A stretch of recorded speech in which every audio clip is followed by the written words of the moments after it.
it just seems, obviously it's the logical choice, isn't it, to make a big superhero movie, and then this.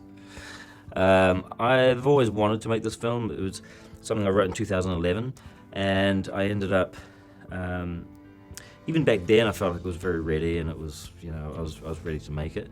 But just as I was finishing it, Jermaine and I had secured financing to make What We Do in the Shadows. So when I did that for 2 years, and then I got distracted after that and went and made Hunt for the Wilderpeople for 2 years, and I got distracted after that and went and made Thor for 2 years, and then suddenly 6 years had gone by, and I'd forgotten to do this. So I fished it out of the drawer and dusted it off, and right at that moment Fox Searchlight said, we really love the script and we want to make it, and we know you're not feeling great about who to trying to find someone to cast as Hitler, but we think you should do it. And much to my surprise, look at me. And so I said, I agreed. So the novel, at the heart of the novel, is the story about this boy indoctrinated into the Hitler Youth, and he's basically wants to grow up to be the best Nazi he can. Finds out that his mother is hiding this girl in their attic, and then it sort of kicks off from there with him trying to figure out what to do about this Jewish monster, I guess, in his eyes. That's how he perceives her. This monster that's living upstairs, and then how she manages to change his worldview, and together, through finding understanding and togetherness, they forge a friendship. Well, because I feel like that kids watch us all the time, and they look to grown-ups to guide them through life. We're supposed to be the reliable ones. We're the ones who are looking after, this world so that they can grow up in this great place, and we raise them and teach them values. But I just feel like, especially during times of war, all of that seems to go out the window, and what children see us doing is killing each other, hurting each other, engaging in hate and intolerance, and all the things that I was raised to fight against. And this film really is like my attempt to make a war film, but I've always wanted to see one that was told really from a kid's point of view, because I don't think there are enough of those. And when there's war, adults act like maniacs and lunatics, and I think it's quite embarrassing to think that children see us doing that, and we could probably do better. Well, it's personal in that it's also about parents. It's about those parents who tried their hardest and sacrifice everything to protect their children from either physical harm or ideological harm, and emotional harm.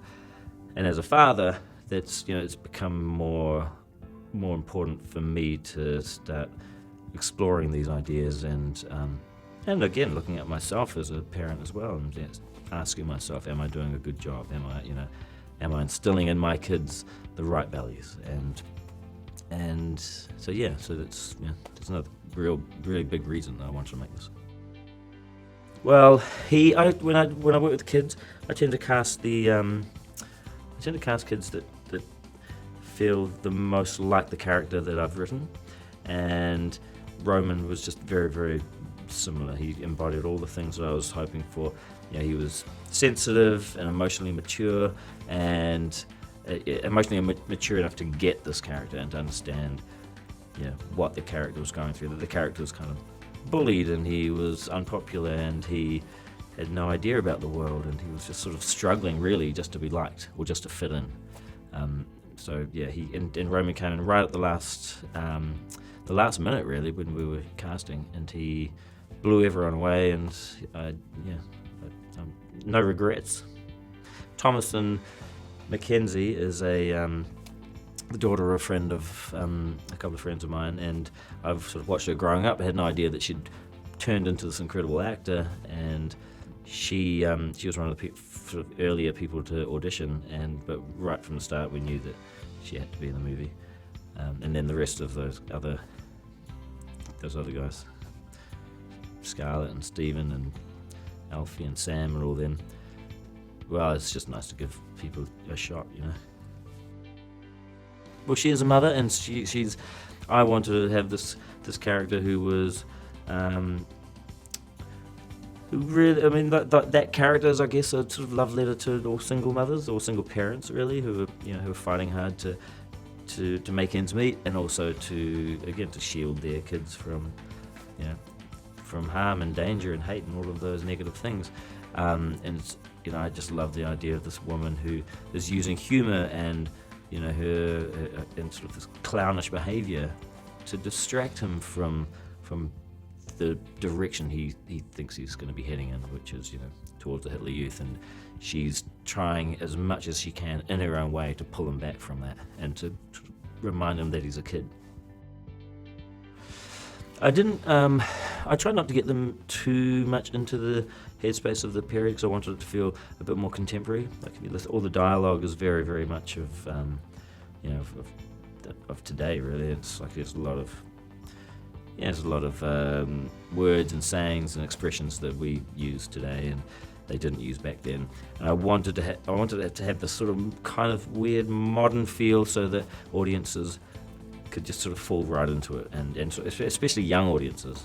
The idea is that if young people were to watch this film, that hopefully it would feel, I guess, like a contemporary film, but set in another country where they just don't happen to have TV or cell phones, and it happens to be 1945.